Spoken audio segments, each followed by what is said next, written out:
Last week, we started a sermon series on relationships, and we wanted to start where relationships starts, yeah? And that is with dating. So let's turn our Bibles very quickly to the book of Proverbs, chapter 18, verse 22. There's something going on with the lights.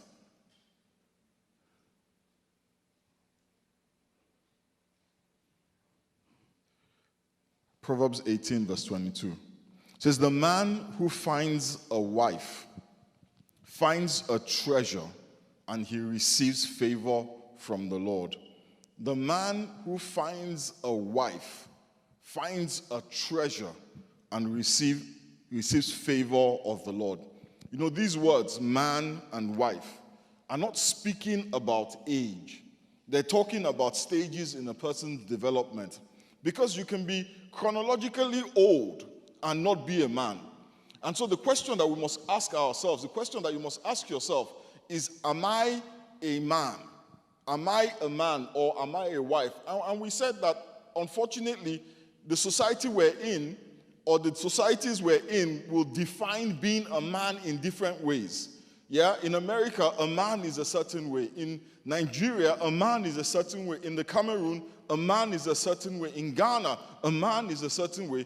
And there are certain similarities in the perceptions of what a man is. But the reality is that it is very different from one country to the other, from one state to the other, from one continent to the other. Excuse me. And that's problematic, right? Because if you are a man in one place and you move to another place, are you still a man? Do you understand what I'm saying? And the same thing goes with a wife. Let me give you a classic example. Where I come from, originally, Nigeria, I'm saying that because I know some people couldn't tell from my accent, or the lack of an accent, yeah? But in Nigeria, a wife is somebody who cooks, yeah? Somebody who cleans, somebody who looks after the children, somebody who stays at home, maybe has a job, but her job is not as important as her husband's job. That is a wife. In America, that is not a wife. That is a problem. If that is your expectation in America, you've got a problem. Because America does not define wife by whether she cooks or cleans. In fact, in some families, the husbands do the cooking. In some families here, the husbands do the cooking. So we have to be careful about how we define a man and how we define a wife. Because society does not do a good job. Amen? Even in America, what a man was 20 years ago is different from what a man is now. Yeah? So we have to go back to the Word of God and look for the definition of a man and the definition of a wife in the Word of God. Because the Word of God is constant. It doesn't change from season to season. It doesn't change with the times. It is constant and it is consistent. Amen? I know that I am chronologically and biologically ready to marry. But am I really ready? Am I ready? It is possible that you're not ready and you mature after you marry. But the problem with maturing after you marry is that state of immaturity, if you do not quickly pass through it, will put a lot of pressure on the marriage, and some marriages don't survive it. Marriage is not something to be survived or endured. If you're talking about, so how's your marriage? I'm surviving. That's a problem. So how are you guys doing? I'm enduring. I'm hanging in there. Marriage is not supposed to be something you hang in there, something you survive. If you are hanging in there, if you're thinking in terms of surviving, there is a problem. Amen? When we start to think of one of the most beautiful things that God has given us in terms of problems, in terms of something to be endured, when you think of your spouse, when you think of your wife or your husband, and you're thinking, oh my God, there is clearly something wrong. Amen? My wife will talk a little bit more about marriage next week. Last week, Yeah, she talks a lot about it, and she does a better job than me. Because, anyway, let's not go there.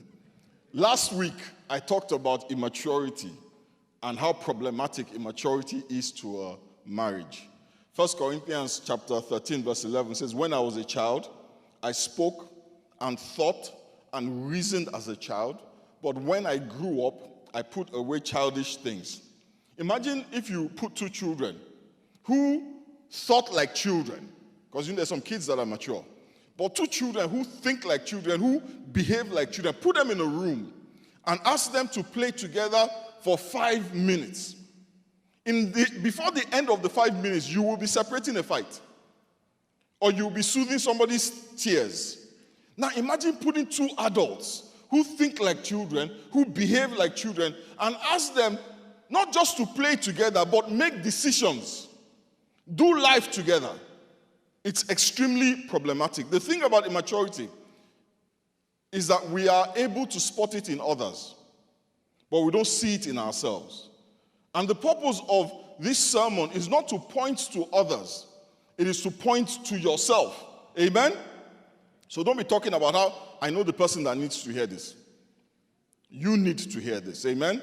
And if you're already married and you find yourself weak in these areas, then these are things you need to work on. Amen? Let's turn our Bibles to Matthew chapter 7, verse 5, and I'll tell you why I said that. It says, you hypocrite, first take the plank out of your own eye, and then you will see clearly to remove the speck from your brother's eye. The first sign of a mature person is that the person is self-aware. Now, what does it mean to be self-aware?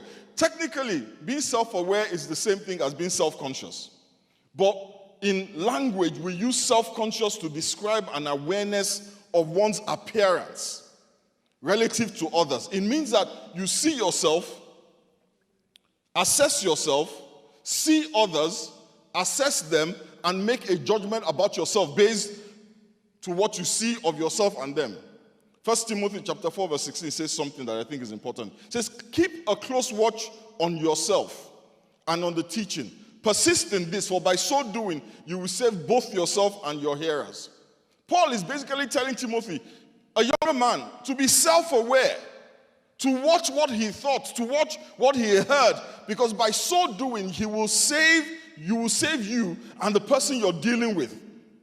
With self-awareness, you're not focused on the external, like self-consciousness. With self-awareness, you're focused on the internal. Amen? And this is very important. It is having a clear perception of your personality, including your strengths, your weaknesses, and your blind spots. Some of us do not know our blind spots. You need to know what your issues are. Amen? Know the way that you think. Know the way you make decisions. You need to have a clear perception, able to articulate not just to yourself, but to someone else that this is how I think, and this is why I think like that. And most importantly, you need to have a clear understanding of your emotions and their origins. Amen? When you are self-aware, it helps you not only understand yourself, but understand other people and how they see you. When you understand yourself, you're able to contextualize yourself in a relationship. And that is why we added a class on emotional intelligence to our premarital counseling program. Always look for a person who is self-aware. The second sign of maturity to look out for is a person that accepts what the Word of God says about them in Christ.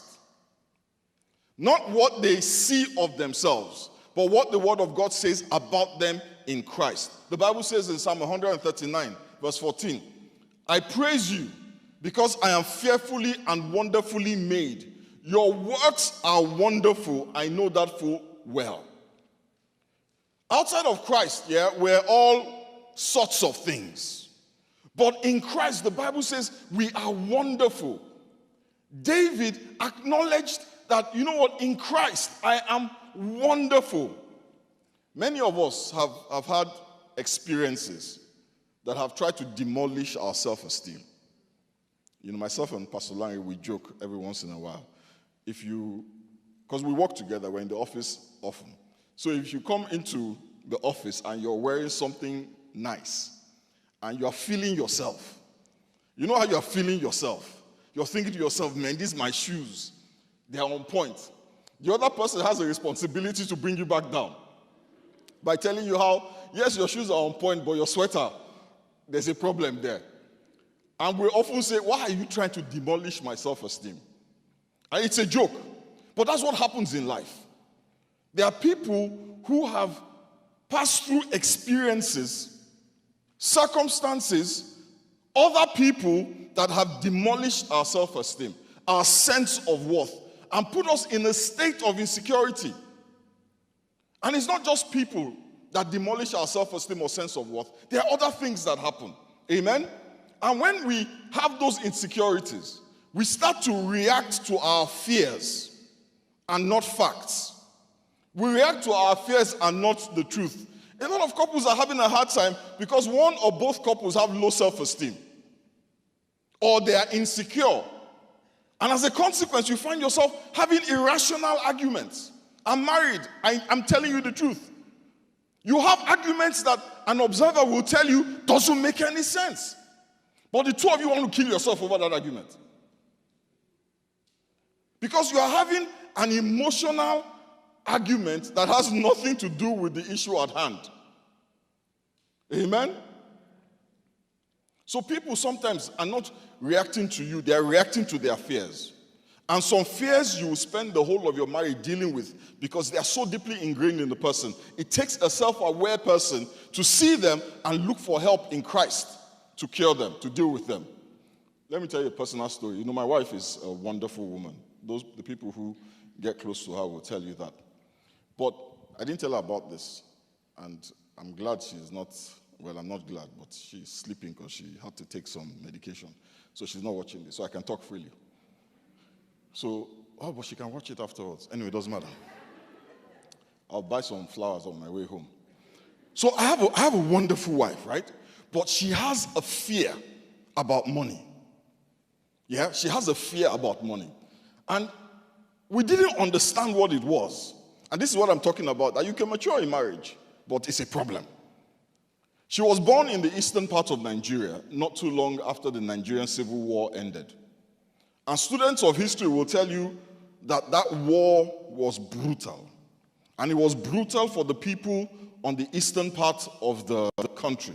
And my wife came from the eastern part of the country. So she grew up hearing about all the horrors of the war. Even though she was not born during the war, she grew up listening to the stories about the deprivation, about the suffering of the war. So even though she didn't live through it, it was ingrained in her. Amen? Particularly financial security. So for my wife, money is not for spending. Money is not for spending. My wife is happy if there's money in the bank account and her clothes are clean. She doesn't care about trends. She could care less about what kind of car she drove as long as there's money in the bank. Yeah? For her, money was about security. Yeah? Now, I never understood it. Because for me, money was for spending. Money was for jolly. But as I became more self-aware, I realized it wasn't about enjoyment. It was about belonging.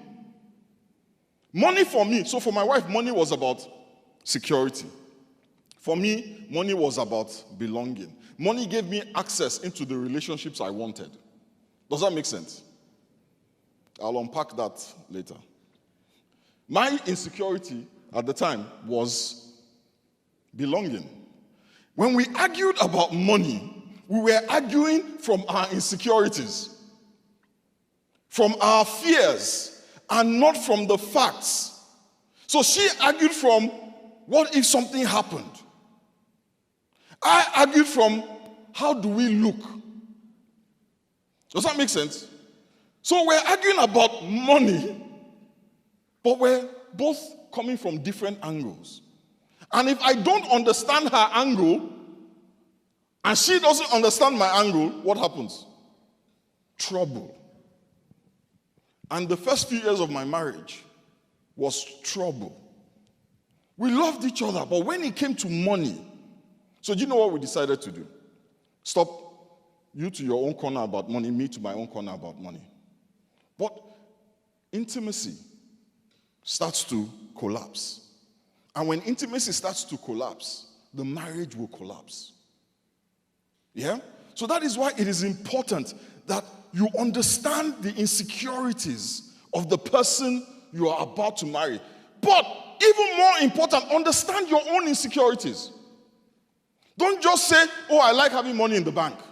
It doesn't make sense to me. What are you doing with money in the bank and your neighbors think you're a wretch? So I'm fighting from deeply held beliefs. And she's fighting from a deeply held fear. How do you solve that argument? The only way is to know yourself and come to the table knowing yourself.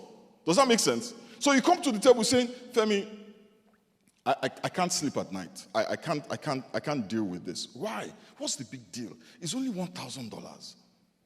No, Femi, if you take out $1,000, it reduces our savings. And when our savings reduce, I start to worry that if anything happens, we'll be in trouble. That makes sense to me. Yeah? She's speaking the truth about her fear. But she needs to know that about herself. So you want to be with somebody who understands their insecurities, but more importantly, you need to understand your insecurities. Half of the problems that we see in marriage will disappear if certain insecurities can be cured, and they can in Christ. The third sign of maturity is self-control. A mature person has self-control. They're able to assess a situation and react appropriately and not react based on how they feel. The biggest disservice we have done is to teach people that our feelings are paramount and we must feed our emotions by giving it what it wants. A mature person, at a minimum, must have control over what comes out of their mouth. Yeah? When a child says anything that comes out of its mouth, we think it's funny.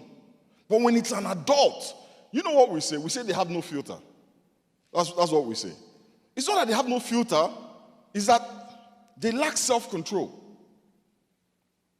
If you say everything that comes to your mind, it's a lack of self-control. It is not a virtue. Some people say it's a lack of sense, but it's not a lack of sense, it's just a lack of self-control. And it's important because the Bible says in the book of Proverbs chapter 2, indeed we all make mistakes. For if we could control our tongues, we would be perfect and could also control ourselves in every way. The word for perfect in this verse is a Greek word pronounced teleos, which is actually interpreted as mature. So a mature person has control. Don't open your mouth and be talking anyhow. When you meet somebody who has no filter, I promise you, be careful. Before you marry them, it's funny. It's funny. But when you marry them, they will tell you some things that will wound you to your soul. And you won't be able to forget it. 10 years after, we're counseling somebody about what was said in the first year of marriage because the husband had no filter.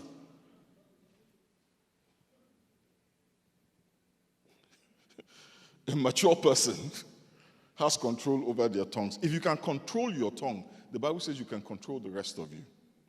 The fourth sign of maturity we should look for in ourselves and in others is humility. Humility. Humility is not thinking more highly of yourself than you should. Philippians chapter 2 verse 3 says, do nothing out of selfish ambition or vain conceit. Rather, in humility, value others above yourselves. A person who has a wrong perspective about his position in the world relative to God is a problematic person. And when I got married, that's the kind of person I was. I thought I was all that and a bag of chips. And that was a problem. And let me give you a few reasons why it is problematic. People who are not humble are very self-centered. Very, very self-centered. Because if you think you are the most important thing on the planet, then of course what you want is paramount. How you feel is paramount. Your desires should come first. Because you're so perfect. How can you have the wrong desires? You're so smart. How can you get it wrong? And because of that pride, they find it very hard to forgive. If you see somebody that tells you, I struggle with forgiveness, it's pride. And I'll tell you why. If you look in the mirror and see how bad you are, and accept how bad you are, you cannot turn around and say somebody is worse than you. Therefore, you are going to hold it against that person. If you are aware that you live only by the mercy of God, how can you demand perfection from someone else? How can you refuse to forgive somebody when you yourself are forgiven? It is simply because you think, you know what, I am better than this person.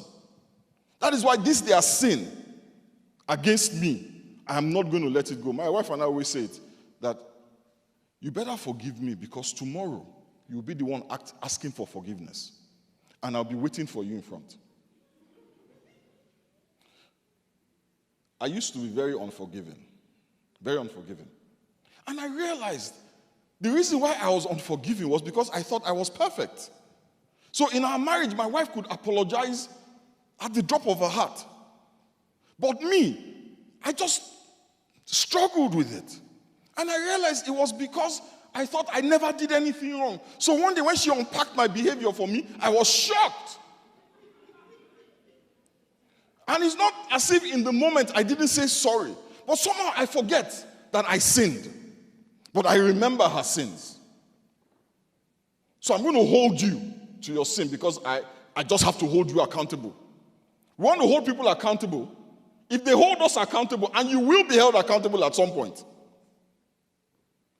So the Bible says the same grace you have received, use that grace to deal with your person. So if you're with somebody who is struggling to forgive, or you are struggling to forgive, you have an issue you need to deal with. Because I can tell you one thing about marriage. You know that scripture that says can you forgive somebody 70 times, 7 times in a day? And we do the math and we're like 490 times, right? Is that what 70 times 7 is? Or something like that. And you ask yourself that, how can anybody offend you that many times in one day? When you are married. Married people, am I lying? When you're married, you can be your spouse can be offending you every minute.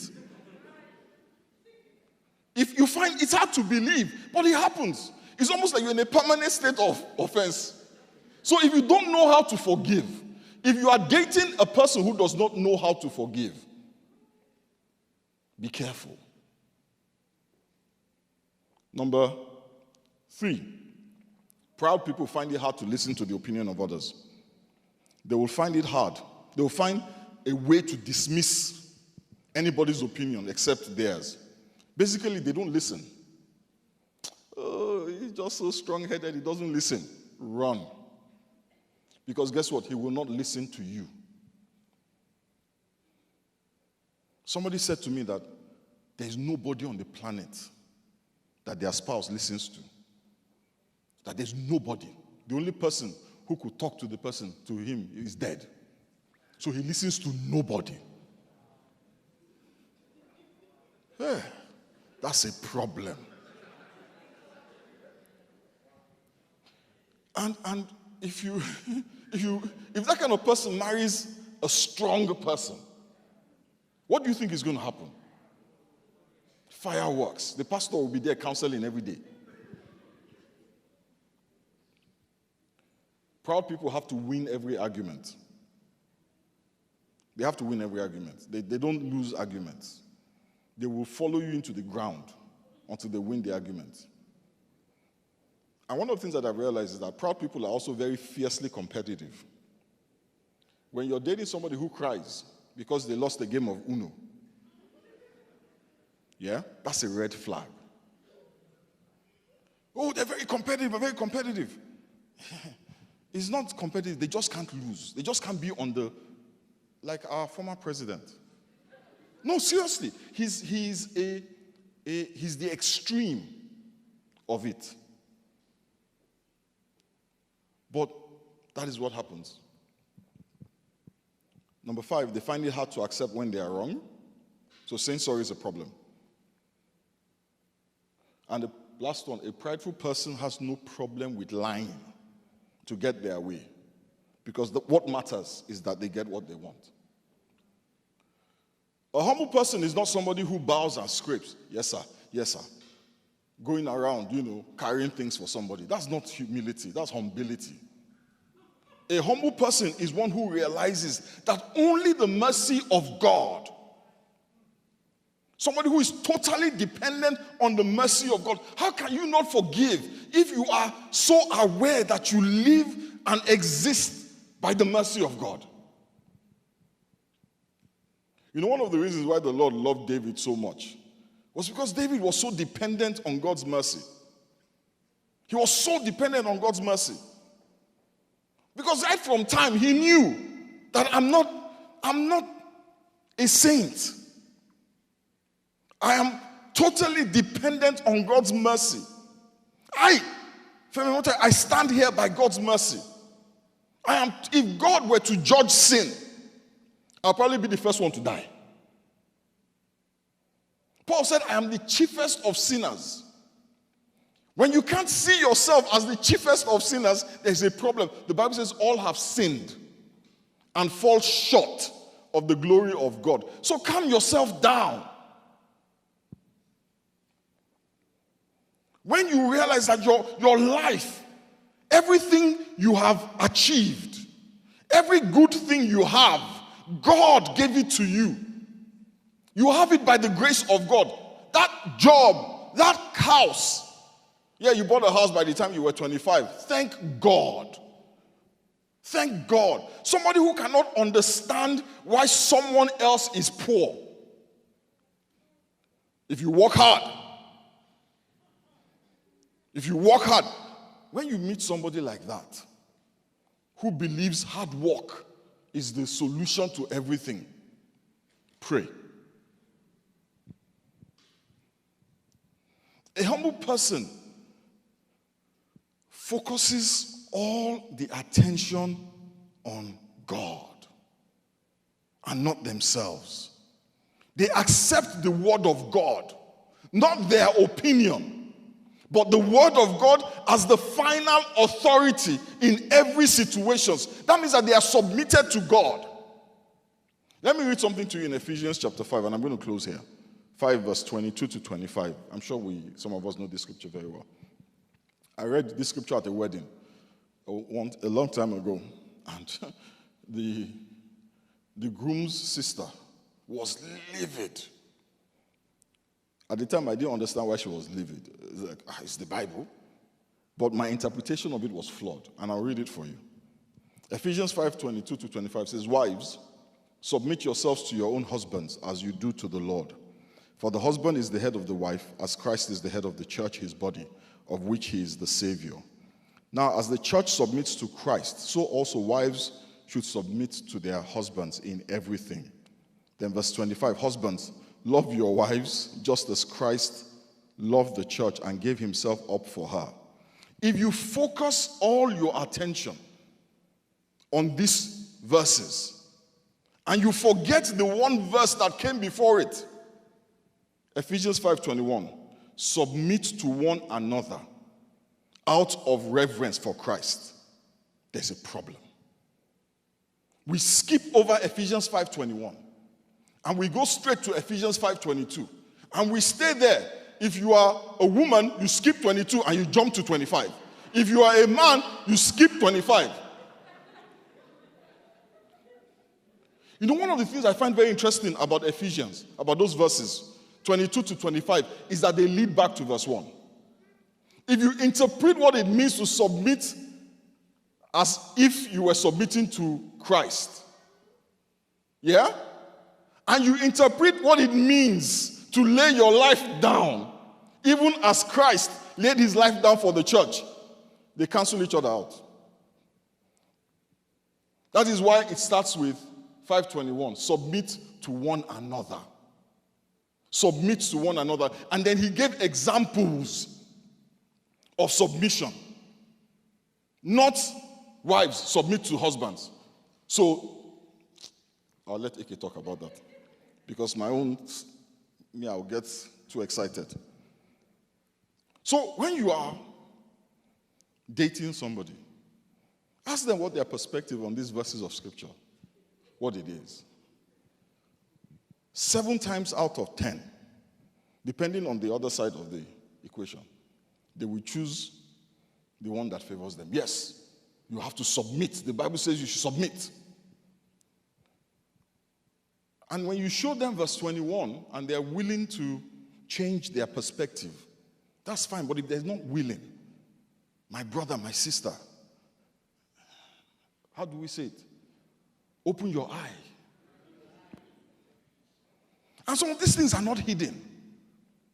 Some of these things are so plain to see. But we choose to ignore them because we're more interested in how much fun we have together and how they look and how, ambitious they are. Who are they? Who is this person? Who are you? Now, I've been married 20 plus years, right? And it has taken me 20 plus years to figure out some of these things because I've experienced it. And can I be honest with you? Let me be very honest with you. My time is up. Very honest with you. If not that my wife was a pastor, yeah, she would have left me. If not that I was a pastor,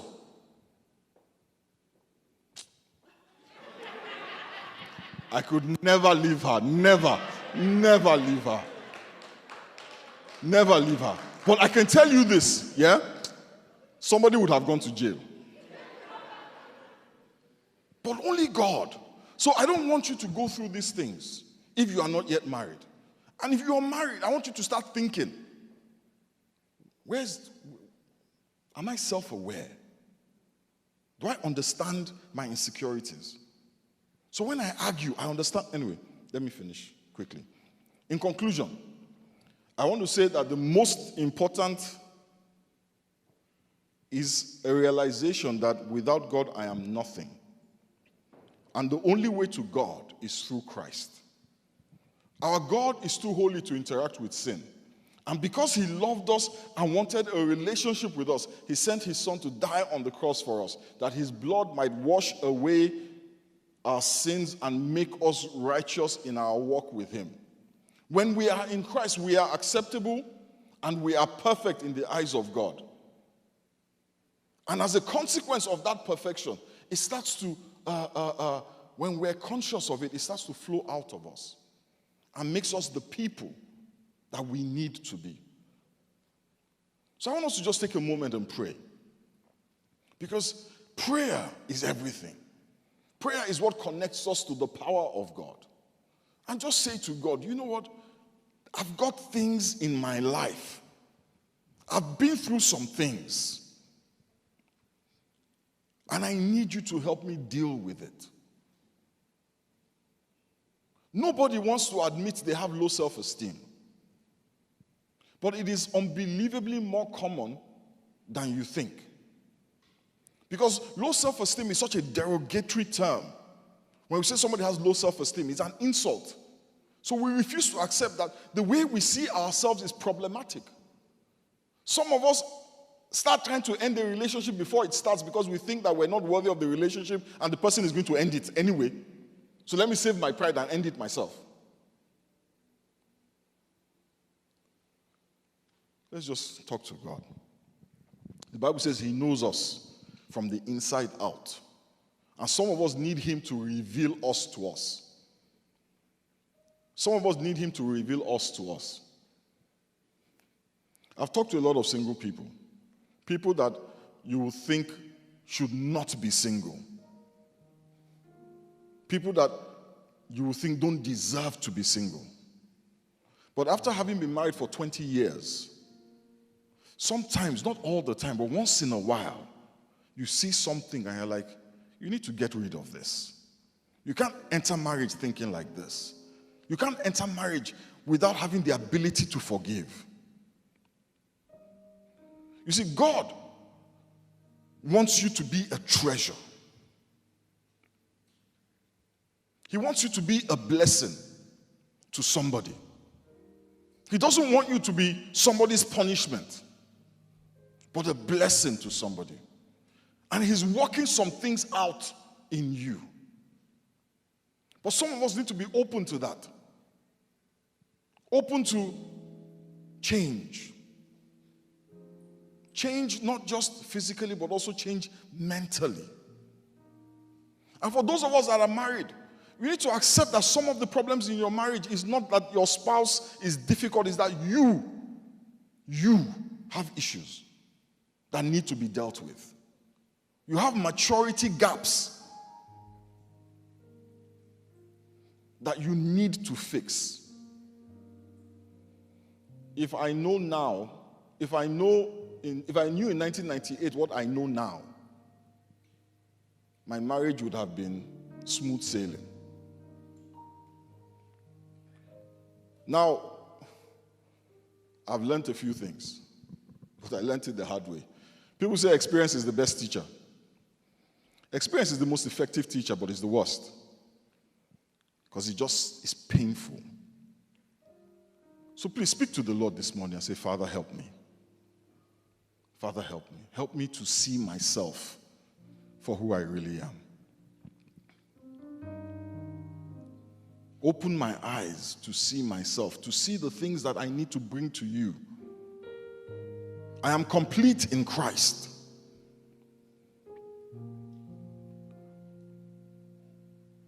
But to deal with my neighbor, to deal with my spouse, to deal with my wife, to deal with my fiance, my boyfriend, I need you. Almighty Father, we thank you and we bless you. Father, we give you praise. Father, we commit all of us into your hands. You said to Timothy to watch himself, to examine himself. Father, help us to examine ourselves. Help us to see our weaknesses, our strengths, our blind spots, the flaws with our thinking, the flaws with our processing. And help us to accept you, accept your word, accept your perspective as final in our lives. And help us walk in it. Not just intellectually accept it, but walk in it. Father, we thank you. In the mighty and precious name of Jesus we have prayed.